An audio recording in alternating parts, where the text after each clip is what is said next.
Hey guys, so today we're going to be debunking the myth that Donald Trump was elected because of old, rich white people. I'm sure you all know, people are saying, oh, Donald Trump was elected because of all the racists in America. All the racist white men just got together and decided to vote for Donald Trump, and that's the only reason that he's the president. Well, these New York Times exit polls show quite a different story, which is what I'm going to go over today. So the best thing about these polls is that not only, you'll see below, not only does it show you kind of where the votes went in different groups, whether it be by race, gender, income, whatever the group is, it'll show you where most of the votes went. But also on the side, I don't know which side it's going to be on, but you'll see a little arrow with a number that will show you what the percentage increase was for that group in whatever direction to Barack Obama versus Mitt Romney. Does that make sense? So, for example, let's start off with men and women. So I put below here, you can see how men voted versus how women voted. Yes, obviously, we can see here that Donald Trump did win the male vote. But if you look underneath, under Hillary, she only got an increase of 1% of the female vote. And also, by the way, Donald Trump got 42% of the female vote. So 42% of women that voted for Donald Trump. So I don't understand this whole idea of, oh, like women hate Trump or women are terrified now that Trump is the president. Like, yeah, Hillary won with women, but clearly a huge chunk, 42% of women, wanted Donald Trump to win. So I don't know why you think you can speak on behalf of all women. They're perfectly capable of speaking for themselves. And clearly a chunk of them did not want Hillary to win, and they voted for Donald Trump. So all this talk about the first woman president, 1% increase in the female vote is only 1% more women voted for Hillary than they voted for Obama. And to be fair, on the other side, 41% of the men that voted for Hillary Clinton. So clearly gender did not really play a huge role on whether or not you support Hillary or whether or not you support Donald Trump. So now the next big one now is going to be race. This is another big one. Everyone's saying, oh, all the Latinos, all the black people, everyone who is not white basically hates Donald Trump and is scared now that he's going to be the president because Donald Trump is out to get them and he hates them all, and now their lives are going to be crazy and they have no idea what's going to go on. The numbers, again, show a different story. So we'll start off with the white vote. Yes, Donald Trump, obviously, you can see below, won the white vote.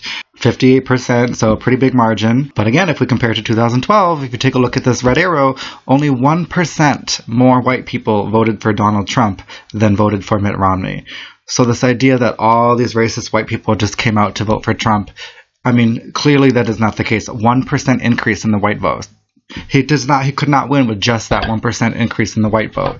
He won because he got votes from other minority groups. So let's go through those as well. So now let's look at the black vote. Clearly Hillary Clinton won the black vote by a lot, 88%. But again, if you look at this little arrow here, Donald Trump increased the black vote from the previous election for the Republican Party.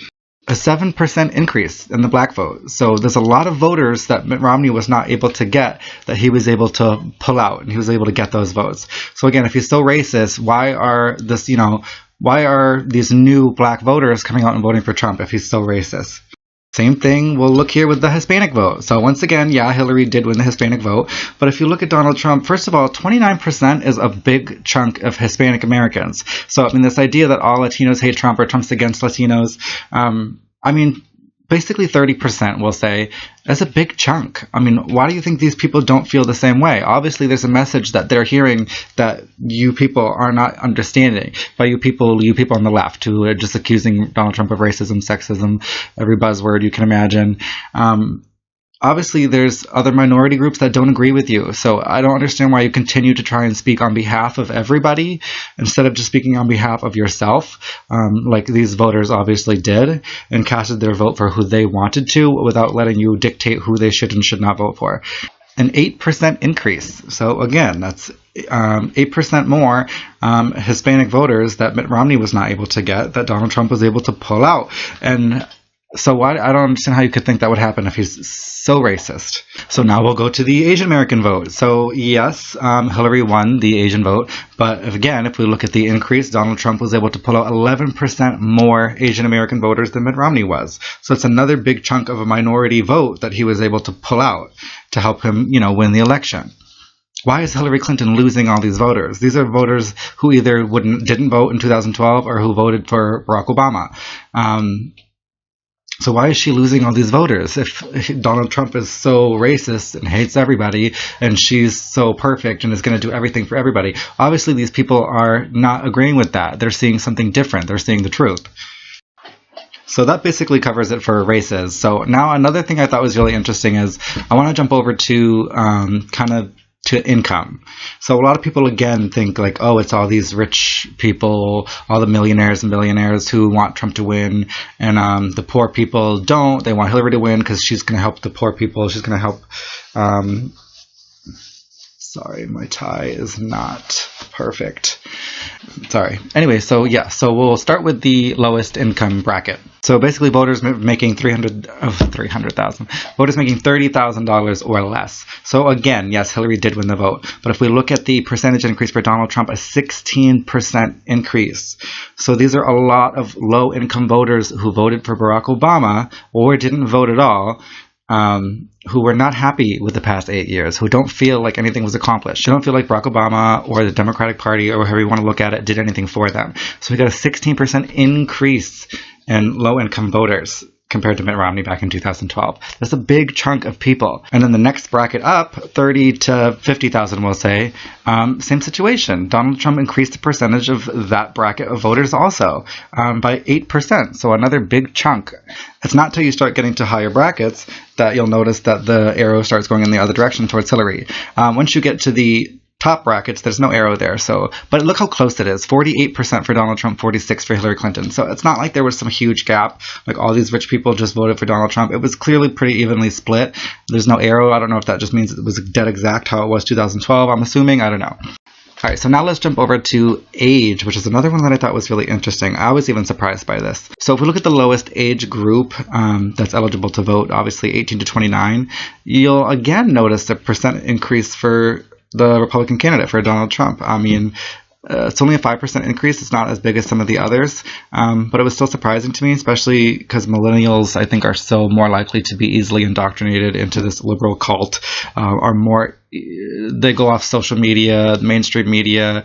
They're basically more in for want to be part of the in crowd. They just kind of believe whatever is going to be trendy or make them cool, or they're just so worried about what other people are going to think of them that they just buy into basically nonsense.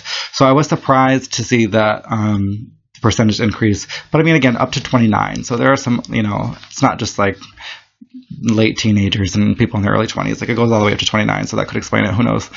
And then the last quick thing I want to point out on these polls is just the party affiliation, just because I wanted to point out the fact that independent voters did more vote for Donald Trump. 48, again, not by a huge amount, but I just thought it was important to mention that he did win independent voters.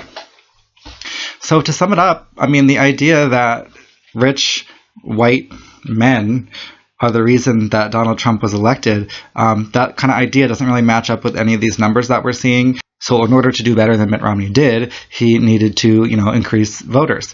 Only a 1% increase in white voters. It was a 7% increase in black voters, the 8% increase in Hispanic voters, and the 11% increase in Asian voters that really put him over the edge. Minorities are a huge part of the reason Trump was elected, is the extra minority voters he was able to get that Mitt Romney was not able to get. And the last thing I want to point out before I end this video is, because this is something I don't understand why people don't think of this, is that Donald Trump had to flip states. So states that were blue, he had to turn them red in order to win. So obviously if the state was blue in 2012, that means there was a majority vote for Barack Obama. So these people who did vote for a black president, I mean, clearly they're not racist. And people are going to say, oh, you can still be racist and vote for Obama. I know people are going to say that. But obviously racism is not entirely prevalent in that specific state if they voted overwhelmingly for Barack Obama. So now they have switched these certain states and flipped over to Donald Trump. So it's not that these racists have all come out to vote for Donald Trump. It's people who did vote for the Democratic Party, who did vote for Barack Obama, and who are disappointed with how things turned out, who are not happy with the past 8 years, who want something different. He is anti-establishment. He is a complete outsider. He is a truth speaker. You can't say he's dishonest. You can say whatever you want about some of the things he said that you might not like, but he's going to tell the truth. And he's not going to come out like some cookie cutter politician and just say whatever you want to hear. He's really going to fight for what he thinks is going to make America better. I know that sounds cliche, and that's not the only reason I think people vote for Donald Trump, but it is a huge part of it. And I'm not even going to go into bash Hillary Clinton. I mean, we all know everything, all of the blatant corruption, everything she stands for. She is the poster woman for establishment candidate, which is what a lot of people were voting against. And a lot of people did vote for Donald Trump who weren't even excited about it. It was just an anti-Hillary Clinton vote. And you know what? That is what it is. But he is clearly the much better candidate, and obviously the American people believed so, which is why Donald Trump won. And one quick thing that I saw somebody say on the news yesterday, I have no idea who it was or what I was watching, but I thought it was really interesting because a lot of people are complaining about how Hillary won the popular vote. But you have to understand, like, if it had been a popular vote election from the beginning, the campaign strategies would have been completely different. Both candidates really spent all of their time campaigning basically in like 12 different states, mostly just the swing states. And in the states that they campaigned, Donald Trump won. So if it had been popular vote from the beginning, obviously Donald Trump would have campaigned around the whole country, not just in those specific states. He could have campaigned in California and got lots of voters in California, different highly populated states where he could have increased the voter count. And a lot of people don't vote if they live in a state where they think their vote isn't going to matter. So if you know it's a popular vote and that it doesn't, like, I live in Massachusetts, my vote was basically, obviously Massachusetts was going to be a blue state. I still voted anyways, but same thing for California. I mean, California is a huge state. It's obviously going to go blue. A lot of people think, well, I'm just not going to bother to vote. So you don't really know how different it could have been. I truly, truly believe if this had been decided that it was going to be a popular vote election from, the very beginning of when the election, started, or the, campaign started, I think he would have won. I think he easily would have won the popular vote. So I don't really like that argument either. But anyway, that's it. So if you know anybody who is on the all of America is racist, sexist, homophobic, everything in between, that's the only reason Donald Trump, share this video, show them the facts, bring them to the New York Times website, show them these exit polls, try to explain to them that it just frankly is not true and doesn't make any sense to believe that when all of the evidence is pointing the other way. So if you like this video, please subscribe and share. I post videos every so often, not like on a regular schedule, but at least one a week I'm going to be posting videos. So let me know what type of videos you want me to make, and I'll be sure to make them.